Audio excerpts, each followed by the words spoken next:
Hello guys, আশা করি তোমরা খুব ভালো আছো। আজকে আমি চলে আসলাম চালের ওপর। আজকে কটা কুল পারবো, চলো তোমাকে দেখায়। আর দেখতে পাচ্ছ ওখানে নদী দেখা যাচ্ছে, আর আমি এখন কুল পারতে শুরু করে দিয়ে দেরি না করে। আর এখানে দেখতে পাচ্ছ কত কুল রয়েছে, একটা জায়গায় 8-9টা করে থোকা রয়েছে। আর এখানে কুল কোনটা পারবো বুঝতে পারছি না, ছোট মোটা দুটো রয়েছে। একটা কুল পাত্র খেয়ে নিয়েছে, চলো দেরি করে কুলটা পারতে শুরু করে দিলাম।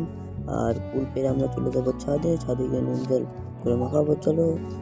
দেখতে পাচ্ছ একটা কুল পাখিও খেয়ে নিচ্ছে। আমাদের এখন এই কটা কুল পাড়া হয়ে গেল, চলো দেরি না করে ছাদে চলে আসি। আর ছাদে চলে আসলাম, এদিকে নুন ঝাল মাখাতে শুরু করে দিলাম। আর ওরা এদিকে নুন ঝাল খেতে নিয়েছে, দেখতে পাচ্ছি। আর এখানে কয়েকটা ফুল রয়েছে, আর মানে বেশি কটা ফুল পারেনি, এই কটা ফুল পাড়ছি, বেশি মোটা মোটা হয়নি। আর খেয়ে বলছি এরকম স্বাদ।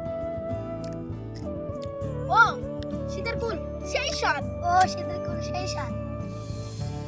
এখন আমি একটা কুল নিয়ে নিলাম, দেখি কিরকম স্বাদ। বিশেষ করে শীতের কুল সেই স্বাদ ওদের মতো নেই, মানে টক মিষ্টি ঠিকই। আর ভিডিওটা যদি ভালো লাগে লাইক সাবস্ক্রাইব করতে ভুলবো না। পরে ভিডিও আসছি, টাটা।